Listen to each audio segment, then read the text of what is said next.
स्वागत है यीशु मसीह की प्रेजेंस में। आप सेम वापिस नहीं जा रहे। अपनी बाइबल को उठाओ अपने हाथों में, सब लोग बैठ जाओ। अपने पवित्र वचन को उठाओ और बोलो, खुदावंद मैं इस वचन से प्यार करता हूं। ये मेरे शुद्ध रहने का आधार है, मेरे चंगे रहने का आधार है। मैं इस वचन पर चलूंगा। आपने कहा तूने मुझे नहीं चुना, मैंने चुना और ठहराया कि तू फल लेके आ सके, तू बहुत सा फल लाए और तेरा फल बना रहे। पिता आज मैं वचनों को सुनूं, क्योंकि जो सुनता और मानता वो फल लेके आता। मैं फल लेके आऊं, मेरा फल बना रहे। अंगीकार करो, अपने हाथों को उठाओ।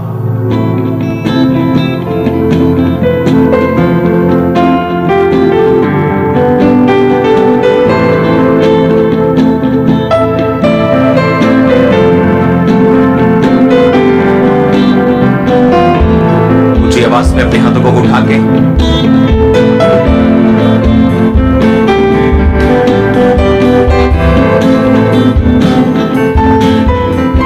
प्रभु यीशु मसीह के सामर्थी नाम में हम मांगते हैं। मत्ती की पुस्तक उसका 1 अध्याय, उसकी 5 आयत को आप पढ़ेंगे। उसमें लिखा, सलमोन और राहब से बोअज उत्पन्न हुआ, बोअज और रूत से ओबेद उत्पन्न हुआ, ओबेद से यिशै उत्पन्न हुआ। अब ध्यान से मेरी बात सुनना। परमेश्वर ने कहा चींटियों से सीखो। अपने पड़ोसी को बोलो, चींटियों से सीख। परमेश्वर ने कहा अगर तू देखे तो वो गर्मी में अपने आहार को संचित करती हैं, इकट्ठा करती हैं, ताकि सर्दियों में जब ये नहीं मिले तो उसको अंदर बैठ के खाया जा सके। हाँ या ना? परमेश्वर ने कहा ना तो उनका कोई अगुवा होता है, ना कोई उनको सिखाने वाला होता है, ना ही उनकी आंखें होती, लेकिन फिर भी वो अपने काम को करना जानती। परमेश्वर के कहने का मतलब यह था कि वो अपने फ्यूचर के बारे में सोचती और अपने फ्यूचर के बारे में काम करती। परमेश्वर ने कहा चींटियों से सीखो। मेरा पहला दिन क्रिश्चियनिटी का, जब मुझे पवित्र बाइबल दी गई थी तो छोटा नियम, नया नियम दिया गया था। इतनी सी होती थी। आपके पास होगी, बहुत से लोगों के पास। किन के पास है? उठाओ तो। हाँ, ये जो ब्लू बाइबल है, ये वाली दिखाओ तो कैमरा में। वो देखो, ये देखो। हाँ, ये सेम, इससे छोटी थी। और जब मुझे बाइबल दी गई तो मुझे बताया गया कि मत्ती की पुस्तक से 1 से लेके 18 मत पढ़ना, 18 से आगे पढ़ना, जहां पर कुंवारी के बारे में जिक्र है, यीशु मसीह के बारे में जिक्र है। क्योंकि 1 से 18 में यह जिक्र है किससे कौन पैदा हुआ, किससे कौन पैदा हुआ, यीशु मसीह की वंशावली के बारे में। लेकिन मैंने आपको जो पढ़ाया वो मत्ती 1 उसकी 5 आयत को पढ़ेंगे। उसमें लिखा यह वंशावली थी, और बाइबल का एक भी वचन ऐसा नहीं जिसमें गहरा भेद ना हो। आमीन। यीशु मसीह ने कहा बाइबल का एक भी बिंदु, एक भी कॉमा पूरा हुए बिना नहीं रहेगा। परमेश्वर ने कहा धरती ऊपर नीचे हो सकती है, टल सकती है, खराब हो सकती है, फट सकती है, लेकिन मेरा वचन जो होगा कभी नहीं टलेगा, एक बिंदु भी। उसमें लिखा मत्ती 1 की 5 में, फिर से मैं पढ़ूंगा। सलमोन और राहब से बोअज उत्पन्न हुआ, बोअज और रूत से ओबेद उत्पन्न हुआ, और ओबेद से यिशै उत्पन्न हुआ। आप जानते हैं ये राहब कौन थी? ये वेश्या थी। कौन सी वेश्या? जिसने यहोशू के टाइम के ऊपर, जब यहोशू ने देखा कि सामने का देश परमेश्वर हमें देता है, उसने भेदिए भेजे, जाओ और उस देश का भेद लेके आओ। और बाइबल कहती है जब वो परमेश्वर के इस्राएली लोग भेद लेने के लिए गए तो एक वेश्या का घर बिल्कुल सड़क के किनारे, यानी उस नगर के बिल्कुल बाहर था, बाहर की साइड, और जो नगर की दीवार थी वो उस औरत के घर के साथ लगती थी। रिजेक्टेड औरत थी, जैसे निकाली हुई औरत होती, जैसे गंदी औरत जिसको आप बोलते हो। शहर के बिल्कुल बाहर रहती थी वो, रिजेक्टेड थी बिल्कुल। और वो सुनती थी, जब उसको सुनाया जाता कि इजरायली जो लोग हैं उन्होंने राजा ओग को, ऐसे राजा को मार दिया, बड़ा तगड़ा राजा था, उसने फलाने राजा को मार दिया। जब वो समुद्र 2 भाग करके आ रहे थे तो परमेश्वर ने उनका साथ दिया और फिरौन की सेना को खत्म कर दिया। तब फिरौन जो होता था, जब फिरौन का मतलब होता था मिस्र का राजा, उसे फिरौन बोलते थे।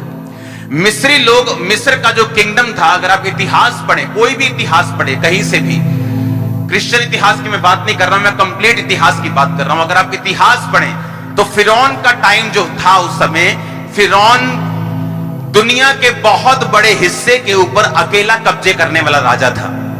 जो मिस्र का किंगडम था, जिनकी आज भी अगर आप देखोगे तो उनके जो ममीज निकलती हैं, जो ताबूत निकलते हैं, उनके पिरामिड आज भी लोगों के लिए एक रहस्य बने हुए हैं। आप समझ रहे मेरी बात को?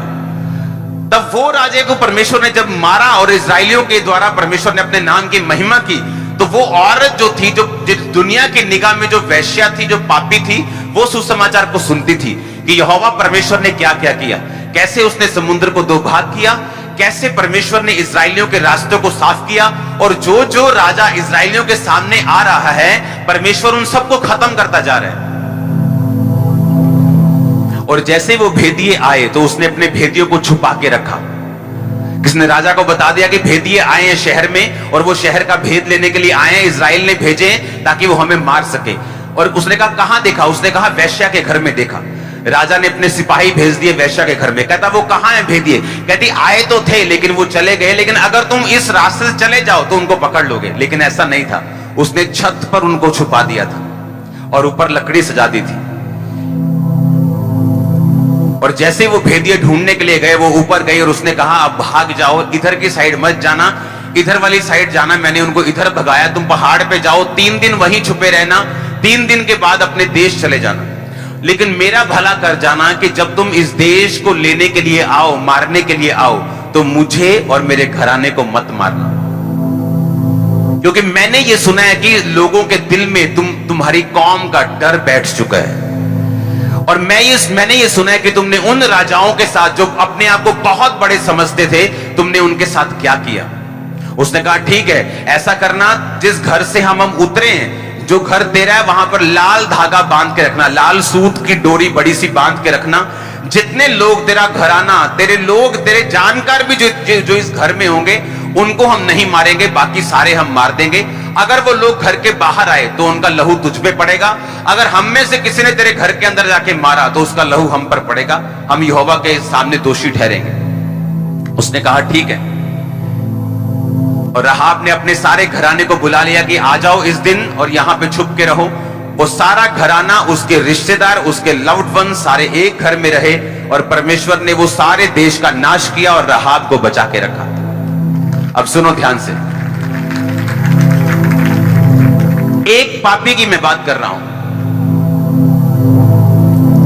जो दुनिया की निगाह में पापी था, और था भी पापी, लेकिन परमेश्वर के सुसमाचार के ऊपर विश्वास किया।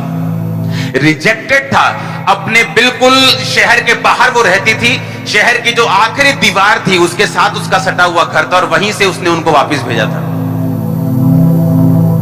यानी ऐसे लोग जो रिजेक्टेड है, अपने परिवार के द्वारा, समाज के द्वारा, सर्कमस्टेंसेस के द्वारा, ऐसे उनकी जिंदगी में घटनाएं हुई कि उनको पाप का रास्ता चुनना पड़ा, या एनी रीजन, कुछ किसी भी तरह से, लेकिन उसने परमेश्वर के सुसमाचार के ऊपर विश्वास किया और उसने सुना कि वो परमेश्वर क्या क्या उनकी जिंदगी में कर रहा है, और उसने कहा मैं विश्वास करती हूं। और वचन कहता तू बच, तेरा घराना बचाया जाएगा। और आप देखो, परमेश्वर किसी का पक्षपात नहीं करता।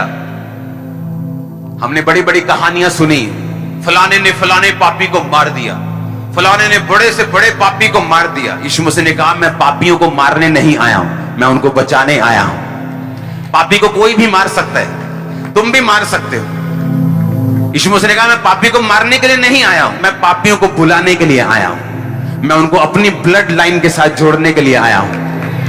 अब आप इमेजिन करो, वो वैश्या जिसको लोग पसंद नहीं करते थे, जो शहर के बाहर रहती थी, जहां गंदे लोग जाते थे, और वो भी वैसी थी, लेकिन परमेश्वर के सुसमाचार ने उसको बदला और उसने स्वीकार किया।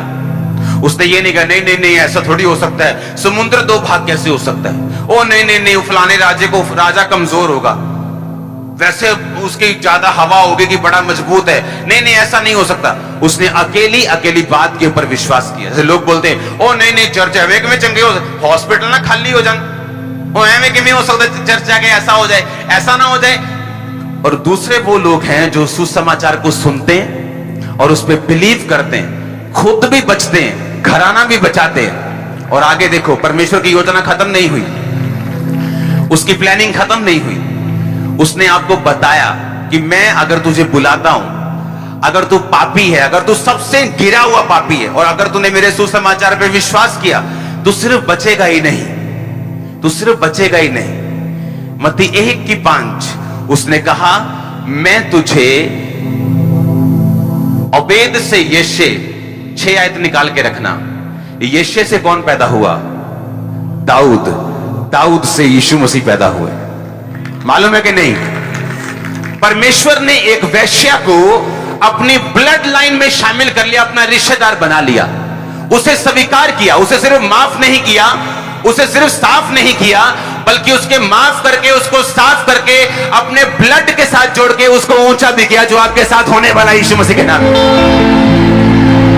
मैंने कहा जो आपके साथ होने वाला यीशु मसीह के नाम।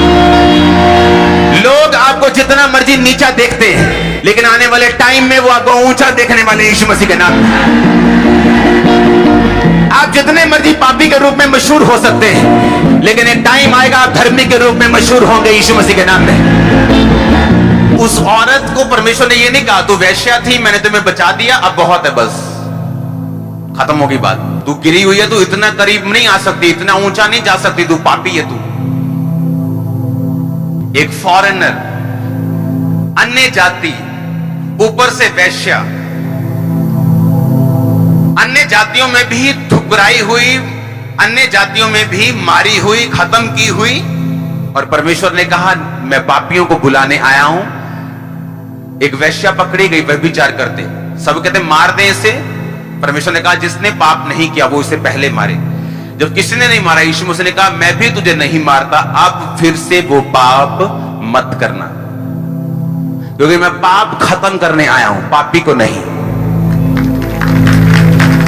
इसीलिए जितना मर्जी तुम कोशिश कर लो यीशु के सुसमाचार को हटाने की, ये वो ग्रेट पावर है जिसे तुम हटा नहीं सकते। ये वो ग्रेट सुसमाचार है। हालेलुया। और बाइबल कहती है रहाब से, फिर से पढ़ेंगे उसको। कौन है ये रहाब? सलमोन और रहाब से, बोअज और रूत से। और बोअज आप जानते कौन था? एक अमीर इंसान था, दूसरा धर्मी था, तीसरा पवित्रताई में था, अपने टाइम का इंतजार किया और रूत जैसी उसने औरत को हासिल किया। जो लोग बचाए जाते हैं, जो लोग माफ किए जाते हैं और जो लोग सुसमाचार पर विश्वास करके पापों को छोड़ देते हैं, उनकी संतान भी ग्रेट होती है। बाइबल कहती है, बाइबल कहती है धर्मी की संतान टुकड़े नहीं मांगेगी, धर्मी का वंश पृथ्वी के ऊपर पराक्रमी होगा। उसने कहा अगर तू यहोवा का भय मानेगा तो कुशल से टिका रहेगा, कोई तुझको हिला नहीं पाएगा यीशु मसीह के नाम में। तेरा वंश पृथ्वी के ऊपर पराक्रमी होगा। बोअज एक पराक्रमी जन था। बाइबल कहती बहुत से मजदूरों को मजदूरी पे लगाता था वो, बहुत से लोगों को रोजगार देने वाला था, बहुत से लोगों को चैरिटी देने वाला था। जब उसके खेत से लोग फसल निकाल लेते थे तो थोड़ी फसल वो छोड़ देता था कि ताकि गरीब लोग उसकी फसल को आके बाकी सट्टे सीले जिसे बिनना बोलते हैं वो फ्री में बिन सके। वो ऐसा व्यक्ति, बोअज ऐसा व्यक्ति था। और पैदा किससे हुआ था? सलमोन और राहब से। इसका मतलब जब परमेश्वर आपको अपने पास बुलाता है अपने पापों को छोड़ने के लिए, वो आपको अपने पास बुलाता है कि आप अपने गुनाहों को छोड़ दें और परमेश्वर के सामने जाएं और इकरार करें और परमेश्वर के सामने सरेंडर करके, समर्पित करके अपनी जिंदगी बिताएं। इसका मतलब वो सिर्फ आपको नहीं देख रहा, वो आपके फ्यूचर को भी देख रहा है, वो आपके बच्चों को देख रहा है, वो आपके पड़पोतों को देख रहा है, वो आपके वंशों को देख रहा है। परमेश्वर ने कहा जो मेरी आज्ञाओं को मानेंगे उन हजारों पर मैं अपनी करुणा करूंगा। इसलिए मैं लोगों को बोलता हूं जब तुम परमेश्वर में आओ तो कभी भी डिस्ट्रैक्ट मत हो कि अभी तक परमेश्वर ने मेरा यह काम नहीं किया, क्योंकि शैतान मुझे इस बात से भरमाता था कि जो हीलिंग तू चाहता है अभी तक तेरी जिंदगी में क्यों नहीं हुई, तुझे कुछ और ट्राई करना चाहिए, तुझे फिर से वापस जाना चाहिए। लेकिन मैं इस बात को जानता था कि परमेश्वर की योजना छोटी नहीं है, उसकी योजना बहुत बड़ी होती, उसकी योजना लंबी होती, उसकी योजना वंशों तक होती, उसकी योजना सैकड़ों सालों तक होती। उसमें अड़े रहो और खड़े रहो। अगर साफ प्रभु ने कर दिया तो वापिस सुअर और कुत्ते मत बनो, फिर से उल्टी मत खाओ अपनी जो कर दी थी पाप की, फिर से जो कीचड़ परमेश्वर ने सुअर पर साफ कर दिया फिर से कीचड़ में मत जाओ। अगर तुम ऐसा करोगे तो यीशु मसीह की ब्लड लाइन में वो जोड़ लेगा तुमको, अपनी ब्लड लाइन के साथ रिश्तेदार बना, असली वाले रिश्तेदार बनाएगा वो। इमेजिन करो एक वैश्या आज यीशु मसीह की वंशावली के अंदर लिखित रूप में कहलाती। उसको मालूम था कि फ्यूचर अगर है तो कहां पे। निर्गमन की पुस्तक, उस वचन को हम पढ़ेंगे। शिप्रा और पुआ नामक दो इब्री थाइयां, मिस्र के राजा ने उनको आज्ञा दी कि जब तुम इब्री स्त्री का बच्चा उत्पन्न से पहले प्रसव के पत्थरों पर बैठा देखो तो बेटा हो तो मार देना, बेटी हो तो जीवित रहने देना। परंतु वो धाइयां परमेश्वर का भय मानती थी और मिस्र के राजा की आज्ञा ना मानकर लड़कों को भी जीवित छोड़ देती थी। तब मिस्र के राजा ने बुलाकर पूछा, तुम जो लड़कों को जीवित छोड़ देती हो ऐसा क्यों करती हो? धाइयों ने फिरौन को उत्तर दिया, इब्री स्त्रियां मिस्री स्त्रियों के समान नहीं, वो बहुत फुर्तीली हैं। धाइयों के पहुंचने से पहले ही बच्चा उत्पन्न उनके हो जाता है, इसलिए परमेश्वर ने धाइयों के साथ भलाई की और वे लोग बढ़कर बहुत सामर्थी हो गए। इसलिए कि धाइयां परमेश्वर का भय मानती थी, उसने उनके घर बसाए। अब मेरी बात सुनो, आप अपनी लाइफ में सेम लेवल पे रह सकते हैं। जो आशीष अभी है 10 साल बाद भी वही। चाहे आप अमीर हैं, लेकिन अगर वो अमीरी एक जगह पे टिक गई है तो इसका मतलब परमेश्वर आपसे कुछ एक्सपेक्ट करता है जो आप नहीं कर रहे हैं। क्योंकि अपने आप कुछ भी नहीं होता। इत्तेफाक नाम का कोई भी शब्द इब्रानी बाइबल में नहीं, इब्रानी भाषा में इत्तेफाक नाम का कोई शब्द नहीं। इसका मतलब इत्तेफाक होता ही नहीं, सब कुछ होता है परमेश्वर के द्वारा। जो कुछ आप करते हैं, आपके डिसीजन, आपके फैसले। अगर आज मैं यहां खड़ा हूं तो उस फैसले के कारण कि मैं यीशु मसीह में खड़ा रहूंगा, अड़ा रहूंगा। आज मैं आनंदित हूं, विक्ट्री में हूं, क्योंकि मैंने वो फैसला किया, तब का सहा। राहाब जानती थी कि परमेश्वर अपने काम को कर लेगा, हां या ना। मैं हेल्प नहीं करूंगी तो भी कर लेगा,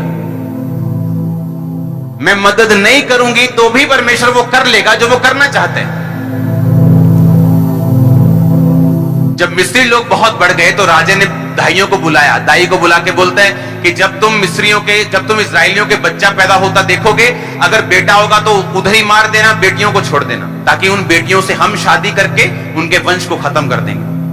और वो धाइयां, बाइबल कहती है, वो परमेश्वर का डर मानती थी। और जब वो उनको मैसेज आता था कि आजा वे बेबी होने वाला, उसको मालूम था कि अगर मुझे मान लो खुरला किंगरा से मैसेज आया तो मुझे 10 मिनट लगेंगे चलने के लिए, पहुंचने के लिए 15 मिनट लगेंगे। हाँ बस आई, मैं पांडे माजला थोड़े जाए आई। उसको मालूम था कि इतना टाइम मैं निकाल दूंगी तो मेरे जाने से पहले हो जाएगा। और जब वो पहुंचती थी तो बेबी हो चुका होता था और वापिस आ जाती थी। और राजा ने कहा, ऐसा क्यों, तुम लड़कों को जीवित क्यों छोड़ रही हो? मैं लड़के ही लड़के देख रहा हूं, मैंने आज्ञा निकाली लड़कों को मार देना, लड़के क्यों है बीवी? उसने कहा वो फुर्तीली बहुत है, पर ये नहीं बताया कि हमारी स्पीड भी स्लो है। हाँ, और क्या लिखा बाइबल में, लास्ट आयत को पढ़ेंगे। इसलिए कि धाइयां परमेश्वर का भय मानती थी, परमेश्वर ने धाइयों के घर बसाए। सुनो, घर सबके पास है, ईंटों और मिट्टी के घर सबके पास है, बॉम्बे में बड़े बड़े फ्लैट सबके पास है। अगर वो घर कहलाते तो वो कभी सुसाइड ना करते। वो घर नहीं, वो स्ट्रक्चर है।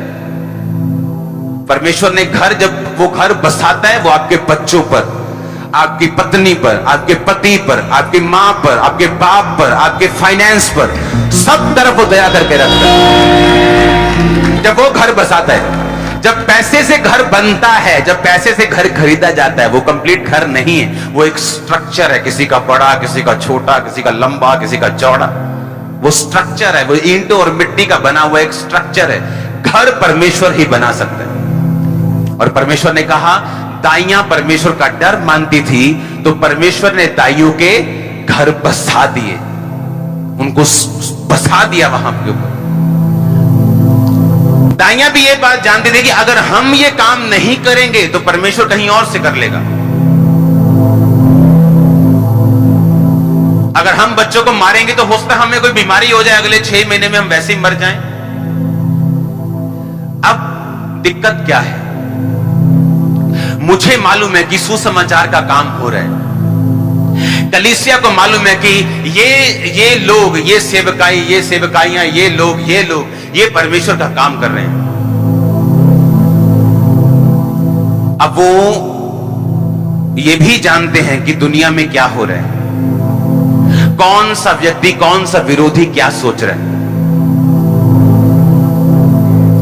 कलीसिया तब आशीषित होती है जब वो परमेश्वर के बनाए हुई योजनाएं जो वो अपनी आंखों के सामने देख रहा है, उन्हें पूरा करने के लिए परमेश्वर की हेल्प करे। राहाब वैश्या होकर भी ये बात को समझ पाई कि परमेश्वर की प्लानिंग है कि वो उनको कनान देश देगा। उसे मालूम था ये बात, उसे गवाही सुनी कि मिस्र का जो समुद्र था वो 2 भाग हो गया, बड़े बड़े राजा चूर हो गए, बड़े बड़े राजा मिट्टी में मिल गए, इन्होंने सबको हरा दिया। ये परमेश्वर की योजना है, मैं उस योजना में शामिल हो जाऊंगा। आज लोगों को मालूम है कि ये परमेश्वर का जन है, ये सेवकाई है जो काम कर रही है, और अगर वो हेल्प से पीछे हटते हैं जहां वो कर सकते हैं, क्योंकि उनको अपना कैरियर प्यारा है, किसी को अपना पैसा प्यारा है, किसी को नाम प्यारा है, किसी को अपना परिवार प्यारा है, लेकिन वो नहीं जानते जिन चीजों को वो बचा के रख रहे हैं वो आने वाले समय में प्रभु उनसे छीन लेगा। अगर राहाब सोचती अपने छत पर, सुनो, डेमोक्रेसी में और राजाओं के राज में जमीन और आसमान का फर्क है। अगर राजा गुस्से में आ गया वो मौत का दंड भी दे सकता है, कोई उसको रोक नहीं सकता। डेमोक्रेसी में ऐसा नहीं है, लॉ है वहां पे, हाँ या ना। तो वो राजे के अधीन थी, डेमोक्रेसी के नीचे नहीं थी, लोकतांत्रिक देश नहीं था, वो राजे के अधीन थी। अपनी छत के ऊपर लड़कों को, बंदों को छुपा के रखना, और जो उसके राजे ने फौजी भेजे होंगे ढूंढने के लिए, वो आम फौजी होंगे क्या? वो भी अपने लेवल के अफसर होंगे। फिर भी ये डर ना रखना राजे का, और अपनी जान की परवाह किए बगैर उनको छुपाना, बचाना, फिर भगाना। उसने कहा तू मेरे लिए अपनी जान देगा, तू इसे बचाएगा, अकेले की तू देगा, मैं तेरा परिवार भी साथ में बचाऊंगा। लेकिन आज क्रिश्चियनिटी में लोग डर जाते, मेरा कैरियर, ओ मेरा परिवार, ओ लोग क्या कहेंगे, ओ मेरी सरकार क्या कहेगी, मैं क्रिश्चियन लोगों का साथ दे रहा हूं। क्योंकि अगर सुसमाचार, अगर हीलिंग हो रही है तो वो रूहों को बचाने के लिए हो रही है। अगर मिरेकल्स हो रहे हैं तो वो रूहों को बचाने के लिए हो रहे हैं। अगर परमेश्वर चिन्ह कर रहा है, चमत्कार कर रहा है, तो वो रूहों को बचाने के लिए कर रहा है। अगर परमेश्वर लोगों की ड्यूटीज लगा रहा है और काम हो रहा है खुदाबंद का, उसका एक ही मकसद है, रूहों को बचाना और अनंत जीवन का वारिस बनाना, हाँ या ना। ये प्राइम पर्पस, ये पहला मकसद परमेश्वर का लोगों की जिंदगी में काम करने का, हाँ या ना। और इस मकसद में जो लोग शामिल हो जाते हैं, वो धाइयों की तरह अपने घरों को बसता हुआ, वो राहाब की तरह उसकी ब्लड लाइन में शामिल होता हुआ, अपने परिवार को बचता हुआ, अपनी इज्जत बढ़ता हुआ, वो सारी ब्लेसिंग्स को अपनी लाइफ में देखते हैं। आमीन। राहाब ने ये चिंता नहीं की कि अगर मैं पकड़ी गई तो मेरा सीधा मौत, मेरी सीधा निश्चित है, मुझे कोई बचा नहीं सकता।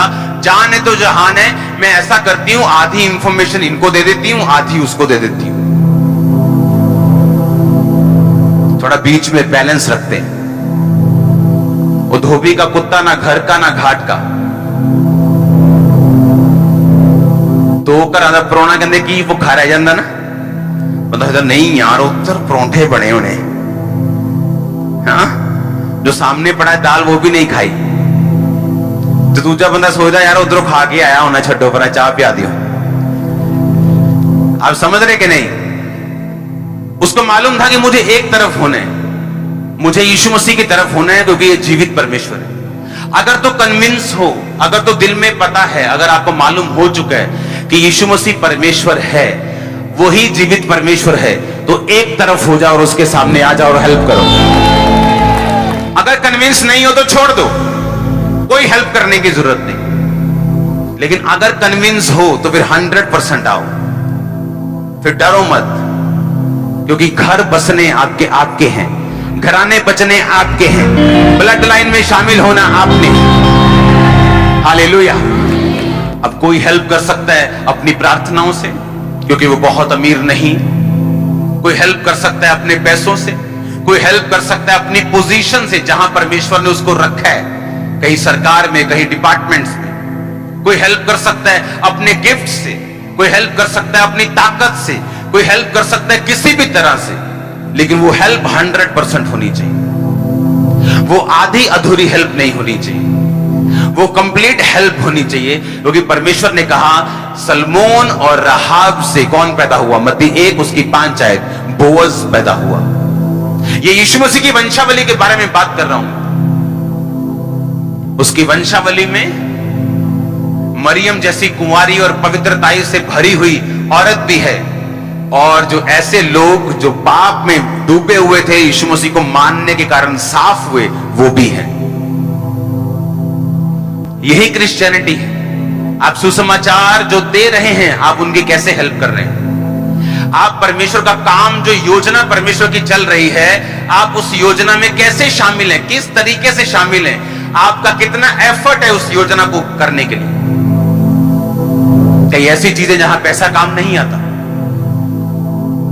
जहां प्रार्थना काम आती, जहां फास्टिंग काम आती, जहां आपका काम, जहां आप बैठे वहां की इंफॉर्मेशन काम आती, कहीं वहां पैसा काम नहीं आता। साधु सुंदर सिंह किसी के घर में गए, नंगे पैर थे, बारिश आ रही थी, बुखार था उनको। कहते बहन मैं घर में एक रात रहना चाहता हूं। कहती मैं प्रार्थना करूंगी। कहता तू जिससे प्रार्थना करेगी ना वो मेरे साथ खड़े, तो मुझे तेरी प्रार्थना नहीं चाहिए इस समय, वो हेल्प चाहिए, प्रार्थना नहीं चाहिए। जिसके सामने तूने प्रार्थना करनी वो मेरे साथ खड़ा है, वो मेरे अंदर है, तू बता तेरे को क्या चाहिए। हालेलुया। बाइबल कहती है सेंसिटिव लोग गवाही ले पाते। औरत थी एक, जब अलीशा जाता था उस रास्ते से, उसकी चाल से मालूम होता था, उसकी बात से मालूम होता था कि ये परमेश्वर का कोई सच्चा जन है। उसने कहा कि ये जो जाता है ना बंदा, मुझे पक्का पता है कि ये प्रभु का सच्चा जन है। मैं इसके लिए एक कमरा बनाऊंगी और वहां पे एक मेज रखूंगी, एक 5 स्टार जैसी फैसिलिटी बोलते हैं, एक दीवट रखूंगी, एक दीवा रखूंगी, एक मेज रखूंगी, एक खाट रखूंगी, और जब ये रास्ते से जाया करेगा तो वहां विश्राम करके आगे जाएगा। और उसने हेल्प की अलीशा की, और अलीशा ने कहा अपने असिस्टेंट को कि इसको क्या चाहिए, मैं इसकी राजा के साथ चर्चा करूं, मैं इसको कोई है, इसको प्रॉब्लम है, कोई पॉलिटिकल प्रॉब्लम है, किसी और तरह की प्रॉब्लम है। उसने कहा नहीं, मैं अपने लोगों में रहती हूं, मुझे ऐसा कोई दिक्कत नहीं। असिस्टेंट बड़े तेज होते हैं, उसने कहा इसके बेबी नहीं है। अलीशा ने कहा अगले साल तू एक बेटा अपनी छाती से लगाएगी। हालेलुया। तो अलीशा का जीवन तो चल ही रहा था। परमेश्वर ने किसी ना किसी तरह से अपने दासों को कंफर्ट दे ही देना, अपनी मिनिस्ट्री को उसने आगे ले ही जाना। ये मेरी मिनिस्ट्री नहीं है, ये मेरा दर्शन नहीं, परमेश्वर ने चुना है हमें। अगर कोई एक हेल्प नहीं करेगा तो दूसरा करेगा ही करेगा। लेकिन परमेश्वर ने कहा जो तुम मौका खो दोगे, बाद में वो मौका कभी नहीं मिलेगा। बाइबल कहती है याकूब और एसाव, जब एसाव ने मौका खो दिया तो बाइबल बयान करती है कि आंसुओं के साथ रोने पर भी उसे वो मौका दोबारा नहीं मिला। आंसुओं के साथ पश्चाताप करने पर भी परमेश्वर ने वो पोजीशन उसको दोबारा नहीं दी। अगर मुझे ये मालूम है कि परमेश्वर की योजना है, अगर मुझे ये मालूम है कि ये सेवकाएं, ये लोग, ये परमेश्वर के उस हेवनली काम को कर रहे हैं, तो मेरा ये मतलब बन जाता है, मेरा ये कर्म बन जाता है, धर्म बन जाता है, मेरा ये सब कुछ बन जाता है कि जो कुछ मेरे पास है वो मैं 100% इस काम के अंदर लगा दूं। मैं 100% फास्टिंग करूं। पैसा उसका बहुत छोटा हिस्सा है, और भी बहुत से हिस्से होते हैं मिनिस्ट्री में कि कहां से कोई व्यक्ति परमेश्वर के काम कर सकता है। जो काम कर रहे हैं वो उनके साथ खड़ा हो सकता है, बिना किसी डर के, बिना किसी राजा के डर के, बिना किसी सरकार के डर के, बिना किसी लोगों के डर के, बिना किसी रिश्तेदार के डर के, बिना किसी इंसान के डर के, वो उसके साथ खड़ा होना चाहिए। लिखा परमेश्वर ने दाइयों के घर को बसाया क्योंकि वो परमेश्वर का भय मानती थी। कितने इन बातों को समझ रहे हैं? अपने हाथों को उठाओ। Thank you Jesus.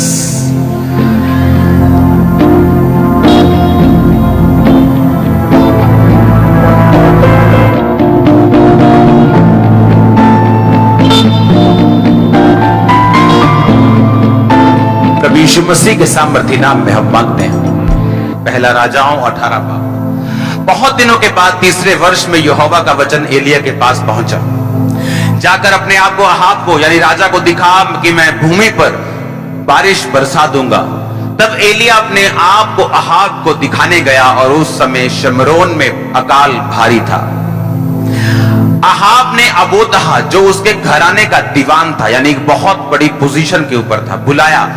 अबोथा तो यहोवा का भय यहां तक मानता था कि जब इजाबेल यानी इजराइल के राजा अहाब की पत्नी इजाबेल जो जादू टोना करने वाली थी, जब वो यहोवा के नबियों को मारती थी, नष्ट करती थी, तो अबोथा ने 100 नबी लेकर 50-50 करके गुफाओं में छुपा रखा और अन्न जल देकर उनका पालन पोषण करता रहा। अहाब ने अबोधा से कहा, देश के जल में सब सोतों और नदियों के पास जा कि इतनी घास मिले कि हम घोड़ों और खच्चरों को जीवित बचा सकें और हमारे सब पशु ना मरें। अतः उन्होंने आपस में देश बांटा और उसमें होकर चले। एक और अहाब और दूसरी ओर अबोधा चला। अबोधा मार्ग में था कि एलिया उसको मिला और उसे पहचान कर मुंह के बल गिरा और कहा, हे प्रभु एलिया, क्या तू ही है? उसने कहा, हाँ मैं एलिया हूं, जाकर अपने स्वामी से कह कि एलिया यहां है। उसने कहा, मैंने क्या पाप किया कि तू मुझे मरवा डालने के लिए अहाब के हाथ करना चाहता है? तब तेरे परमेश्वर यहोवा के जीवन की शपथ, कोई ऐसी जाति राज्य नहीं जिसमें मेरे स्वामी ने तुझे ढूंढने के लिए ना भेजा हो। और जब उन लोगों ने कहा कि वो यहां नहीं है, तब उसने उस राज्य और जाति को इसकी शपथ खिलाई कि एलिया नहीं मिला। और अब तू कहता है कि जाकर अपने स्वामी से कह कि एलिया यहां है। फिर जो ही मैं तेरे पास से चला जाऊंगा, यहोवा का आत्मा तुझे ना जाने कहां उठा ले जाएगा। और अतः जब मैं जाकर अहाब को बताऊंगा और तू उससे ना मिलेगा, तो वह मुझे मार डालेगा। और मैं तेरा दास अपने लड़कपन से ही यहोवा का भय मानता आया हूं।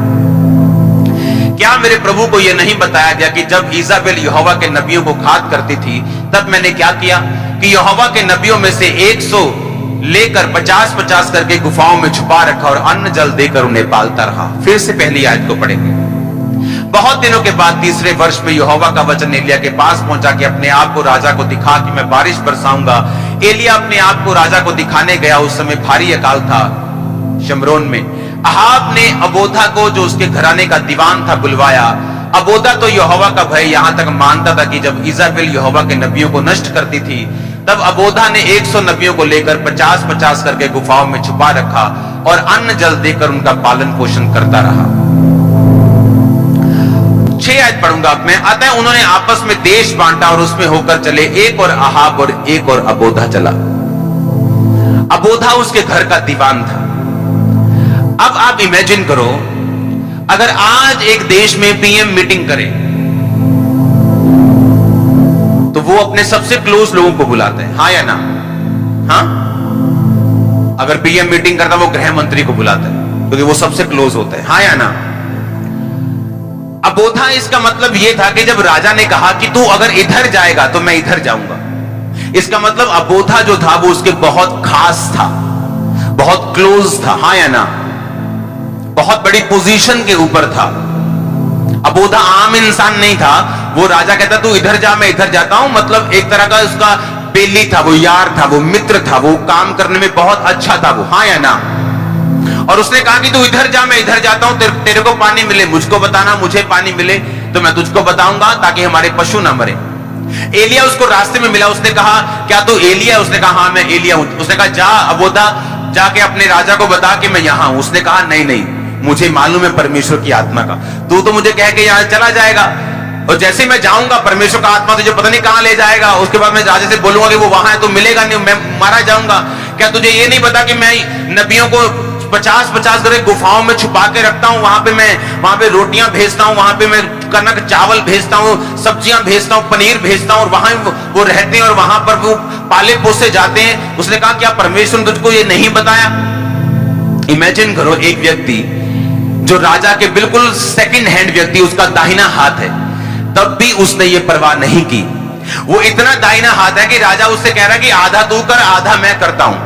तो भी इतने इन्फ्लुएंस के नीचे रहते हुए अगर आप देखोगे ना, अगर आप पॉलिटिशियंस के पास बैठोगे, अगर आप बड़े लोगों के पास बैठोगे, उनका अपना एक इन्फ्लुएंस होता है, उनका अपना एक ऑरा होता है, उस पैसे का, उस रुतबे का अपना एक ऑरा होता है। उस ऑरे के नीचे वो अबोधा दबा नहीं। और उसने ये नहीं कहा कि नहीं नहीं नहीं मैं ऐसे कैसे हेल्प कर दूं। अगर राजे को मालूम हो गया कि मैं 100 नबियों को मैं पाल रहा हूं, अगर राजे की वाइफ को मालूम हो गया जो यहोवा के नबियों से नफरत करती है, मैं मारा जाऊंगा, मेरे बच्चे मारे जाएंगे, मेरे लोग मारे जाएंगे, मैं ऐसा नहीं करूंगा, मैं थोड़ा सा अपना करूंगा हेल्प। पर बाइबल कहती है उसने 100 नबी लिए, 50 एक गुफा, 50 दूसरी गुफा। और अब इमेजिन करो जब वो राशन लेके जाते होंगे गुफाओं में, जब पैसा जाता होगा, राशन जाता होगा, तो लोग ही लेके जाते होंगे, ड्रोन तो थे नहीं तब भी वो उसने परवाह नहीं की और अपनी ड्यूटी को पूरा करता रहा। ऐसे लोग चाहिए प्रभु को, डरपोक नहीं चाहिए परमेश्वर। इसलिए परमेश्वर ने कहा डरपोक लोग मेरे राज्य में प्रवेश नहीं करेंगे। आप जानते हैं अंत के समय में, एंड टाइम में ऐसे लोग भी होंगे जो नरक में जाएंगे अपने डरपोक होने की वजह से, क्योंकि ये वचन पूरा होगा कि डरपोक लोग मेरे राज्य में प्रवेश नहीं कर सकते। कि जब काम करने की बारी थी, जब मेरे लोगों को बचाने की बारी थी, जब मेरे लिए खड़े होने की बारी थी, तब तुम सो रहे थे, डर रहे थे, अपने परिवार के लिए रो रहे थे। अब तुम रो, तुम्हारी आत्मा को नाश होने से कोई नहीं बचा सकता। अबोधा ने कहा एलिया सेंसिटिव इंसान था, उसे मालूम था परमेश्वर का आत्मा कैसे काम करता है, उसे मालूम था अब तू यहां है, प्रभु का आत्मा तुझे बोल देगा उधर चला जाओ, उसको मालूम था आत्मा के काम कैसे होते, उसको मालूम था। सेंसिटिव था, आत्मा में समझ रखने वाला इंसान था, उसे मालूम था पवित्र आत्मा कैसे काम करते हैं। हालेलुया। और उसने कहा मैं नबियों को छुपा के रखता हूं, मैंने उनको मरने नहीं दिया, मैं 50-50 नबियों को रखा है मैंने, मैं अन्न जल दे के उनका पालन पोषण करता हूं। और कब अन्न जल दे रहा है वो, कब? जब उस देश में इतना भारी अकाल है कि राजा को, खुद देश के राजा को पानी ढूंढने के लिए जाना पड़ रहा है, और यहोवा के नबी गुफा में बैठे हैं और पानी भी आ रहा है और खाना भी आ रहा है। इतिहास गवाह है इस चीज का। आज अगर आप साउथ कोरिया देश को सुनते हैं, वहां की बेदारी को सुनते हैं, तो एक 15 बाय 15 के टेंट से बेदारी शुरू हुई थी वहां।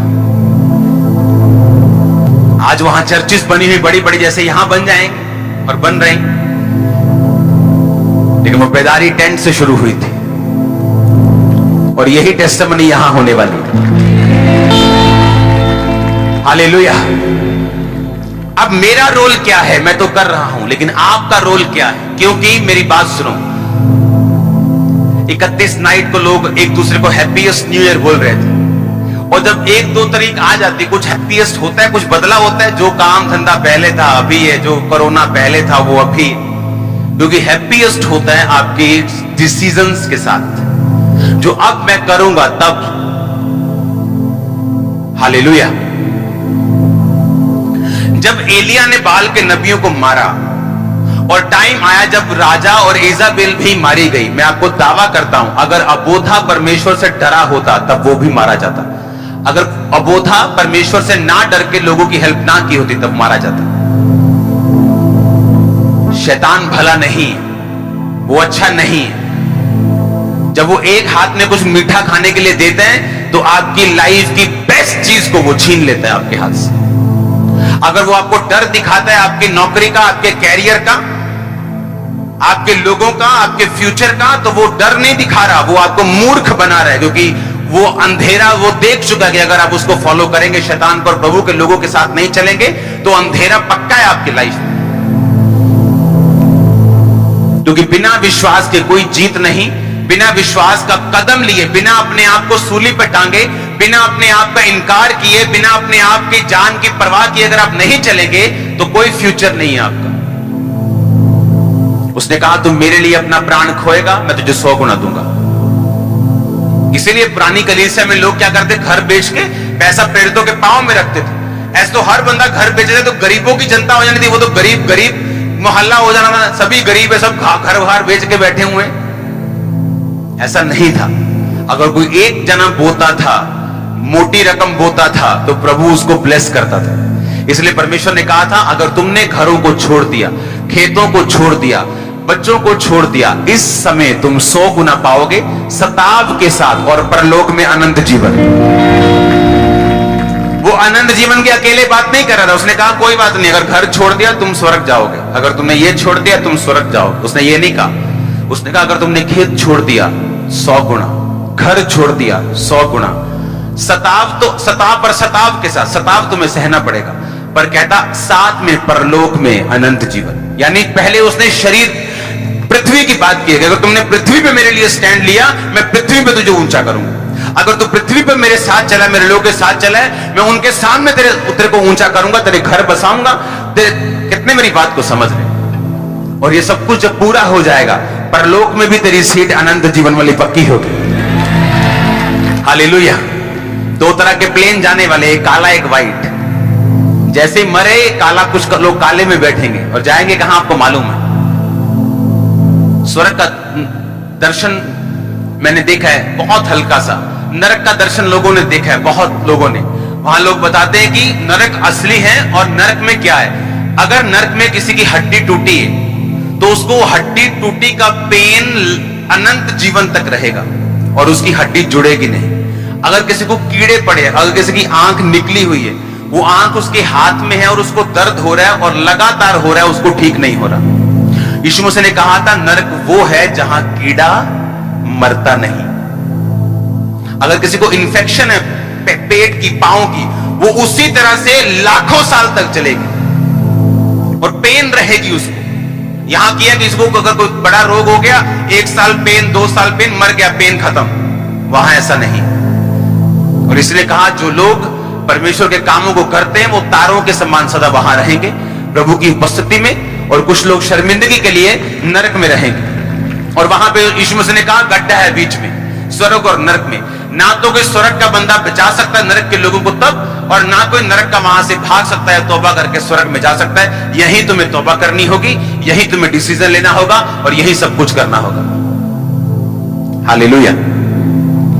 और जब हम इन कामों को करना शुरू करते हैं, हम देखते हैं कि हम परमेश्वर के लिए क्या कर सकते हैं, कहां हम स्टैंड ले सकते हैं, कहां हम खड़े हो सकते हैं, और तब परमेश्वर की निगाह में हम आ जाते हैं। पूरे इज़राइल में से एक सलमोन लिया गया, एक रहाब ली गई। इमेजिन करो। इसका मतलब ना तो वो देखता है कि तुम अन्य जाति में से हो या तुम क्रिश्चियन हो। अगर तुम विश्वास दिखाओगे तो तू तुम्हें ऊंचा करेगा। अगर तुमने अपना फेथ दिखाया, अपने कदम को उठाया, तुम सेम नहीं रहोगे। अपने हाथों को उठाओ, प्रभु से एक वायदा करो, जो भी परमेश्वर आपको देगा, जिस काम के करने की शक्ति आपके पास होगी, जिस काम के द्वारा आप खुदाबंद की महिमा, खुदाबंद के लोगों का साथ दे सकेंगे, आप वो करेंगे। वायदा करो अपने हाथों को उठा के।